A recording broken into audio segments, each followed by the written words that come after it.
সুড়ঙ্গ, মহাখালী ফ্লাইওভারে বিশাল এক সুড়ঙ্গ যেখানে পরিবার নিয়ে থাকে ছিনতাইকারীরা। নর্মালি হচ্ছে আমি এদিকটা যাচ্ছিলাম, আমার একটা ফোন আসছে, তো আমি ফোনটা ধরার জন্য জাস্ট আমার বাইকটা সাইডে পার করে আমি এই সাইডেই ছিলাম, এই সাইডে ফোনে কথা বলতেছিলাম। 2-3 মিনিট কথা বলছি, এর মধ্যে দেখি পেছন থেকে একটা ছেলে এসে, মানে আমি তার দেখি না ছেলেটার ফেসটা, এসে জাস্ট আমার হাত দিয়ে আমি ধরে রাখছি, তো আমার চুল টুল নিয়ে 2 হাত ধরে টান দিয়ে দিছে একটা দৌড়। এর মধ্যে দেখি যেখানে যে গর্তটা, এই গর্তের মধ্যে ধাপ করে পড়ছে। এখন এখানে ঢুকছে, পুলিশ বলতে এখানে কিছুই পায় নাই। না, ওই যে 2 জনকে পাইছে, তো আমি 999-এ ফোন করে পুলিশটা আনছি। এতক্ষণ আমি এখানেই ছিলাম, আমার সাথে আরো 2 জন ভাইয়া ছিল, মানে ওনারা পথযাত্রী, ওনারাও দেখছে যে এখানে ঢুকছে। তারপরে পুলিশ আসার পরে অনেক ডাকাডাকি করছে, কিন্তু তারপরে ওনারা বের হচ্ছিল না, মানে 2 থেকে 2.5 ঘন্টা, মানে আমি এখানে 11:30টার দিকে আসছি, আর এই পর্যন্ত এখন পর্যন্ত ওরা এদেরকে ধরছে, কিন্তু ওরা তো বলতেছে মোবাইল নাই, বাট ওনারা এখানেই ভিতরেই ঢুকছে।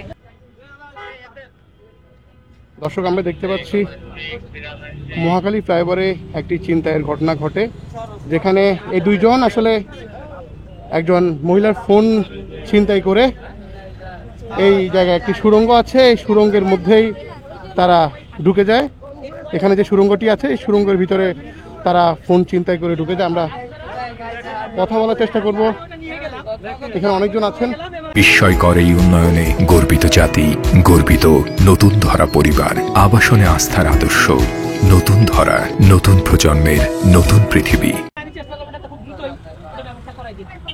আপনারা আসলে কি তথ্য পেয়েছিলেন? আসলে আপনারা কি তথ্য পেয়েছিলেন? তথ্য না, আমরা আসলে 999-এর একটা খবরে যে ওই একটা মেয়ের মোবাইল টান মারে নাকি নিয়ে গেছে, বাট উনি বলতেছেন যে ওই জায়গায় যে একটা গর্ত আছে আইল্যান্ডের, ওখানে ঢুকছে। পরে আমরা একটা ছেলে ঢুকাই দিয়ে এদেরকে বের করছি, কিন্তু এরা স্বীকার করতেছে না কোনো কিছু। ওরা বলছে এখানে ওরা ঘুমাই, এরা এমনি বাঙালি টাঙ্গারি কাগজপত্র সংগ্রহ করে, ওদের থেকে কিছু পাওয়া যায়নি, ওরা এমনি তো খায়। উনি বলতেছেন এবার, কিন্তু ওরা অস্বীকার করতেছে, ওরা পিছন থেকে নাকি টান মারছে, বাট এরা স্বীকার করতেছে না। এরা বলছে না আমরা এখানে আগে থেকে ঘুমাইছি।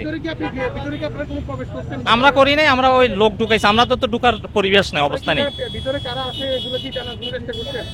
আমরা ওই যে এখানে একটা লোক ঢুকাই দিচ্ছি, ছেলে ওদের মতো আরেকটা ডেকে এনে ছেলে ঢুকাই দিচ্ছিলাম, কিন্তু আমরা ঢুকতে পারতেছি না। আমরা দেখতে পাচ্ছি আসলে যে মোবাইল ছিনতাই হয়েছিল, সেই ছিনতাই আপনি কি এখানে দেখেছিলেন কিছু?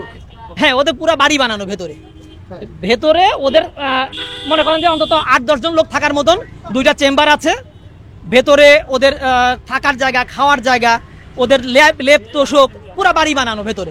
ওখানে ওদের নেশার দ্রব্যাদি, ওই মনে করেন যে স্কিন সলিউশন জাতীয় জিনিস, ওদের তোষক, ওদের লেপ, ওদের কাপড়, ওদের মানে বেড আছে, ফোমের বেড আছে, সবই আছে ওদের ওইখানে। এখন ভেতরে অবস্থা হচ্ছে যে এত ছোট ছোট চিপা স্পেস, যে জায়গাগুলোতে আমি ঢুকতে পারবো না, এরকম 6 ইঞ্চি বডি লাগবে।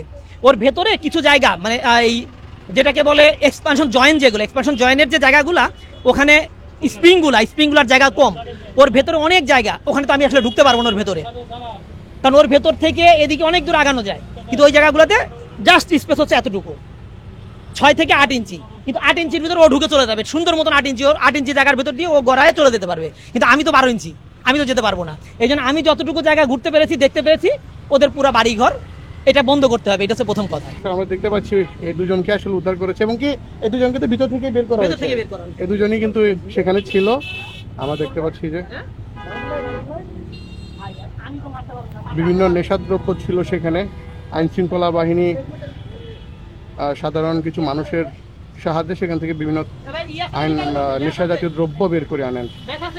রাজধানীর এমন একটি ব্যস্ত সড়কের যে ফ্লাইওভার, মহাখালী ফ্লাইওভার, সেখানে আসলে পুরো বাড়ি বানিয়ে ফেলেছে। আমরা দেখতে পাচ্ছি যে এক ব্যস্ত শহর একদম, সেখানেই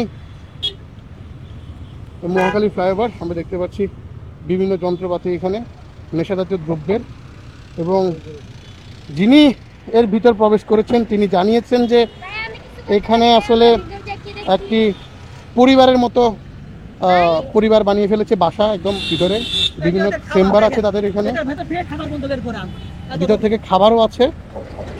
আমরা দেখতে পাচ্ছি বিভিন্ন ভেতরে ব্যাগ আছে মানুষের, মেয়েদের ব্যাগ রয়েছে ভেতরে। যতটুকু ধারণা করা আছে তারা চিন্তাই করে আসলে এসব জিনিসগুলো এখানে রাখে এবং লেপ তো সব দেখতে পাচ্ছি তারা এখানে বসবাস করে, বিভিন্ন জিনিস চুরি করে তারা আসলে এখানে এখানে ঢুকে পড়ে। সুড়ঙ্গ, মহাখালী ফ্লাইওভারে বিশাল এক সুড়ঙ্গ যেখানে পরিবার নিয়ে থাকে ছিনতাইকারীরা। আপনি কি বলতে চেয়েছেন আসলে? আমরা ভিতরে গেছি, যাওয়ার পরে দেখি কি মানে হেরা যে আমার নিচের থেকে আঙুল ডেকে নিয়ে আসছে স্যারেরা, কইতাছে যে মোবাইল এই জায়গাতে নিয়ে আইছে। এরপর আমরা ভিতরে যাই দেখি কি মহিলাগো ব্যাগপত্র, ঘুমানোর জায়গা আছে। পরে দেখতেছি কি মানে হেরা গরু মাইরা মাইরা বাইক করতেছে, হেরা বাইরেতে চাইতেছে না। মানে এখানে মানে ছিনতাইজনক একটা জিনিস, মানে ওখানে ছিনতাই করে ওটার ভিতরে ঢুকে আরো কয়েকবার ছিনতাই হয়েছে এই জায়গায়। আরো 2-3 বার আবার উদ্ধারকারী, এই যে উদ্ধারকারী ছিল যে পরিমাণ, এই কারণে এই উদ্ধারকারী আসলো মানে পাহারার এক ডিটিউরম্যান থাকতে গেলে এই অবস্থা হয়। মাঝে মাঝে চুরি চাপাটি এটা মাঝে মাঝে ইত্যাদি করে না দেওয়া। এখানে চিন্তাই করে এগুলো দিয়ে। হ্যাঁ জি, এটা মাঝে মাঝে হয়, মাঝে মাঝে এমন লাশ পাওয়া যায়, এমন করে আত্মহত্যা করে মনে করে দৌড়ায়। দর্শক, যেমনটা বলছিলেন এখানকার কিছু আশেপাশের স্থানীয় মানুষ যারা আসলে পুলিশ তাদেরকে ডেকে এনে এই সুড়ঙ্গর ভিতরে ঢুকিয়েছেন, এবং কারণ এই সুড়ঙ্গটি খুবই ছোট এবং এর বিশাল, কিন্তু ভিতরে কিন্তু আমরা জানি যে বিশাল একটি জায়গা রয়েছে। আমরা দেখানোর চেষ্টা করছিলাম কিছুটা, অন্ধকারের কারণে আসলে সেটা পুরোপুরি দেখা যাচ্ছে না।